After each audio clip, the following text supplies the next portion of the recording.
Hello student, स्वागत है आपका मेरे YouTube channel GK special by SP sir पर। मैं हाजिर हूँ लेकर के इंडियन ज्योग्राफी #5, मतलब ये पांचवी वीडियो है इंडियन ज्योग्राफी पे। तो इसमें हम लोग स्टडी करेंगे history of Indian land block, मतलब इंडिया का फॉर्मेशन कैसे कैसे हुआ है।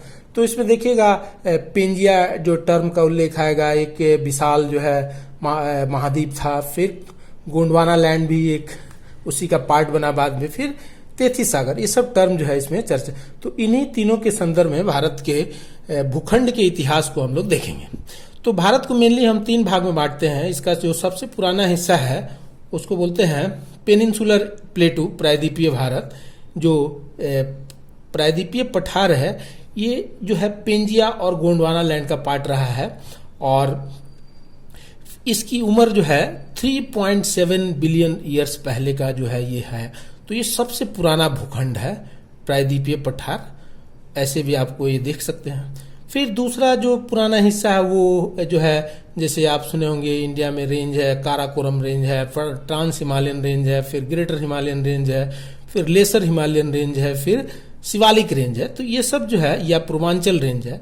तो ये हिमालयन रेंज जो आप ये देख रहे हैं, काराकोरम, ये सब रेंज जो है, ये जो हिमालय पर्वत बना है, तो इसका उम्र जो है 6.5 करोड़ वर्ष पहले का है। 65 मिलियन ईयर्स पहले जो है इसका निर्माण हुआ। उसके पहले यहाँ पे क्या था, तो तेथिस सागर था। तेथिस सागर था। इसी तेथिस सागर में जो है जो सब सेडिमेंट्स इकट्ठा हुआ, फिर ये जो यूरेशियाई ब्लॉक और फिर इंडियन जो प्लेट है, ये टकराने की वजह से इस क्षेत्र में हिमालय का निर्माण हुआ। तो ये दूसरा महत्वपूर्ण क्षेत्र है। और फिर तीसरा क्षेत्र जो है नॉर्दर्न प्लेन है। तो नॉर्दर्न प्लेन का वो हिस्सा है जिसे तेथिस सागर का जो रेस्ट हिस्सा पार्ट बट गया, उसमें देखिएगा हिमालय से जो निकलने वाली नदियां हैं, या गंगा है, या फिर इंडस है, या ब्रह्मपुत्र है, या उसकी ट्रिब्यूटरीज है, वो सब नदी जो है देखिएगा ये सब हिमालय को इरोड करके, फिर रॉक मटेरियल को ट्रांसपोर्ट करके, फिर उसको जो है इस सागर के जो ट्रेंच में है, जो रेस्ट ट्रेंच बच गया था इसके निकलने के बाद, उसको फिल कर दी। और फिल करने से ये नॉर्दर्न प्लेन जो है बना, जो पंजाब से लेके असम तक विस्तृत है। तो ये बहुत इंपॉर्टेंट है। तो इस तरह से पूरे उत्तर भारत में देखिएगा, जम्मू कश्मीर, हिमाचल प्रदेश, उत्तराखंड, फिर नेपाल, तो खैर सिक्किम, फिर अरुणाचल प्रदेश, ये पूरा जो है हिमालयन रेंज है। तो ये सब निर्माण जो है तेथिस सागर में से निकला है। तो ये 3 अलग अलग कालखंड में ये 3 अलग अलग भूखंड का निर्माण हुआ है। तो इसी के संदर्भ में ये वीडियो है, और इससे प्रश्न पूछे जाते हैं, तो उसकी मैं चर्चा करूंगा। एक संक्षेप में हम चर्चा कर लेंगे कि जो टाइम लाइन है पूरे यूनिवर्स का, उसके हिसाब से हम लोग देखेंगे कैसे कैसे चीजें बदलती रही हैं। तो इसमें जो है, जैसे आप देखते हैं, तो जैसे 13.7 बिलियन ईयर्स पहले जो है वो ओरिजिन ऑफ यूनिवर्स का ओरिजिन हुआ। वो भी किससे हुआ, तो एक प्राइमोडियल एटम से हुआ, जो माइक्रोस्कोपिक था, माइक्रोस्कोप से देखा जा सकता था। और उसमें एक बिग बैंग थ्योरी सुने होंगे, महाविस्फोट हुआ, जो जॉर्ज लेमेटर के द्वारा दिया गया था। तो उस महाविस्फोट से जो है इस यूनिवर्स का ओरिजिन हुआ। और फिर जैसे फटाके में फूटने से चिंगारियां निकलती है, उसी तरह से इस महाविस्फोट से जो है फिर स्टार्स, गैलेक्सीज, फिर प्लैनेट, ड्वार्फ प्लैनेट, सैटेलाइट्स, ये सब का निर्माण हुआ। तो ये बहुत बड़ी घटना थी, 13.7 बिलियन ईयर्स पहले की घटना है। फिर एक बहुत लंबे समय के बाद जो है 4.6 बिलियन ईयर्स में जो है हमारे सोलर सिस्टम का ओरिजिन हुआ। इसके पहले बहुत सारी सोलर सिस्टम में बन चुकी थी जो हमसे बाहर है। तो ओरिजिन ऑफ सोलर सिस्टम हुआ। एक मतलब कि गैस, धूल कण इकट्ठा होते गया, ग्रेविटेशनल फोर्स बढ़ते गया, फिर और भी ज़्यादा जो है गैसेस इकट्ठा होते गए, टेम्परेचर बढ़ते गया, और इतना टेम्परेचर बढ़ गया कि हाइड्रोजन जो है वो फ्यूज होकर के बड़े पैमाने पे एनर्जी इमिट करने लगा। इस तरह से सन का ओरिजिन हुआ। और फिर जो रेस्ट उसका जो डस्ट पार्टिकल था, गैसेस थे, वो सब से जो है 4.54 बिलियन ईयर्स एगो जो है अर्थ जैसे प्लैनेट या फिर दूसरे प्लैनेट्स का फॉर्मेशन हुआ। तो प्रारंभ में जो है पृथ्वी जो है गैसियस फॉर्म में थी, इग्नियस फॉर्म में थी, और फिर बाद में धीरे धीरे कूलिंग इफेक्ट के इफेक्ट से जो है क्रस्ट का फॉर्मेशन हुआ। 4.5 बिलियन ईयर्स एगो जो है क्रस्ट जो ऊपरी परत सॉलिड है, ठोस है। अंदर में देखिएगा अभी भी ज्वालामुखी के समय वो लिक्विड फॉर्म में है रॉक मटेरियल सब। तो उसी तरह से इनिशियल स्टेज में उसका ऊपरी हिस्सा भी था, लेकिन बाहर के कूलिंग इफेक्ट से क्रस्ट जो है सॉलिड हो गया और सॉलिड होने से क्रस्ट का निर्माण हुआ। अब ये क्रस्ट जो है एक ओशनिक क्रस्ट है और एक कॉन्टिनेंटल क्रस्ट है। तो ओशनिक क्रस्ट जो है थीन है, पतला है, और कॉन्टिनेंटल जो है थिकर है। तो जो अब पतला है तो इसी के ऊपर जो है महासागर स्थित हैं, और ये हेवियर रॉक्स बेसाल्ट से बना है, इसलिए ये जो है ज़्यादा ऊपर नहीं उठ पाया। जो हल्का मटेरियल था ग्रेनाइट, उससे कॉन्टिनेंट बना है। तो कॉन्टिनेंट और ओशनिक क्रस्ट का निर्माण हुआ 4.5 बिलियन ईयर्स में।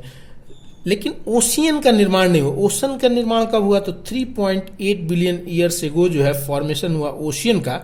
तो जितने भी अब पृथ्वी से जो गैस इमिट हुए और फिर बाद में कूलिंग इफेक्ट की वजह से बाहर का जो वातावरण कूल था, उसका टेम्परेचर जब 212 फ़ारेनहाइट से कूल हो गया, तो जितना गैस था वो सब कंडेंस होकर के क्लाउड का फॉर्मेशन किया, और फिर कंडेंस होकर के वो बादल बना, और फिर लाखों करोड़ों वर्ष तक बारिश हुआ, और फिर उस बारिश से वो जो बेसिन है ओशियन बेसिन वो फिल कर गया, और फिर जो है निर्माण हुआ महासागर का। तो महासागरों का निर्माण हुआ। तो ये बहुत इंपॉर्टेंट है।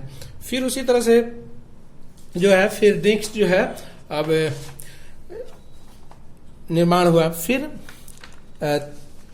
अब एक बहुत लंबे कालखंड बीतने के बाद जो है आप देखिएगा 300 मिलियन, बिलियन नहीं, 300 मिलियन ईयर एगो में ये टाइम किसका था? तो पेंजिया का था। तो जो क्रस्ट बना, वो क्रस्ट जो है उसमें पेंजिया जो है वो बहुत इंपॉर्टेंट है।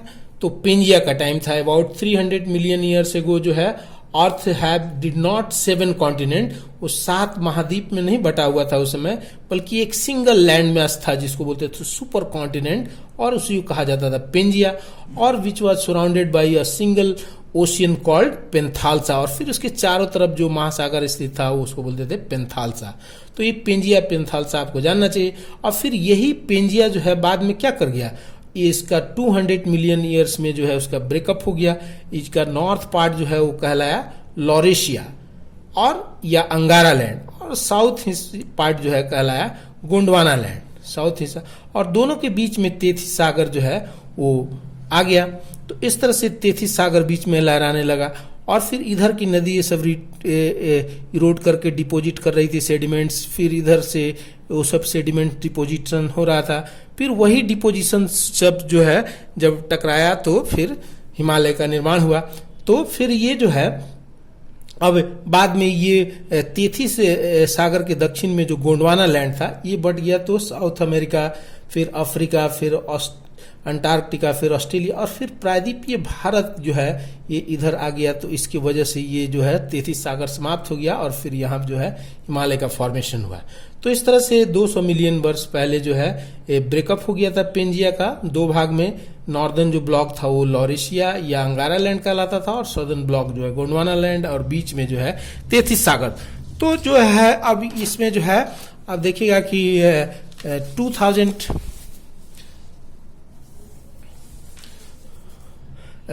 Timeline of Indian land block, तो 2500 से 65 मिलियन ईयर्स एगो जो है वो तेथिस सागर का समय था। और अब इसी तेथिस सागर में से जो है 65 मिलियन ईयर्स पहले जो है फॉर्मेशन हुआ हिमालय का। तो इंडियन जो लैंड मास था, जो पेनिनसुलर इंडिया जो आपको बताया, वो ब्रेक कर गया गोंडवाना लैंड से और स्टार्ट कर दिया मूव करना यूरेशिया की तरफ, और अल्टीमेटली उसमें सब मर्ज हो गया, और उसमें जो सिल्ट डिपोजिटेड थे उस तेथिस सागर में, वही जो है फिर राइज उत्थान हो गया हिमालय का, और सी जो है सागर समाप्त हो गया। तो इस तरह से इस सागर से जो है हिमालय का निर्माण हुआ। फिर 1 लाख वर्ष 1 मिलियन ईयर्स मतलब 10 लाख वर्ष पहले जो है फॉर्मेशन हुआ नॉर्दर्न प्लेन का। तो नॉर्दर्न प्लेन फॉर्म्ड हुआ sediments brought by the 3 major rivers, Himalayan rivers Ganga, Indus, Brahmaputra, and उसकी ट्राइब्यूटरीज के द्वारा जो Himalaya, when these rivers followed through Himalayan, they eroded rocks and transported and deposited in the foothill the Himalaya and the form the Indian northern plain. और फिर उससे जो है उत्तरी भारत का मैदान का निर्माण हुआ, जैसे कि हमने पहले आपको बताया कि कैसे जो है ये जो है प्रायद्वीपीय भारत ब्रेक करके जो है इधर सबमर्ज किया, और फिर ये तेथिस सागर में से जो है हिमालय का उत्थान हुआ, और फिर जो है उसमें जो रेस्ट जो ट्रेंच था उस ट्रेंच में जो है ये सब नदी के द्वारा फिल करने से प्लेन बना। तो इस तरह के इतिहास का जो है घटना जो है आपको ये समझना होगा कि भारत के लैंड जो ब्लॉक है उसका इतिहास यही है।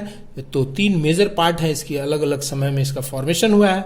तो ये जो है फिजिकल, अब इसके बाद में इंडिया में जितने माउंटेन्स है, फिर प्लेन्स है, फिर पेनिनसुलर इंडिया है, तो ये सब पे डिटेल में मैं वीडियो बनाऊंगा। तो ये सब इंडियन ज्योग्राफी का इम्पोर्टेंट पार्ट था, तो ये जो है बहुत इम्पोर्टेंट है, ये आगे आपका कंटिन्यू रहेगा ज्योग्राफी का। तो मेरे अगले वीडियो का इंतजार कीजिए। इस वीडियो को देखने के लिए बहुत बहुत धन्यवाद। नमस्कार।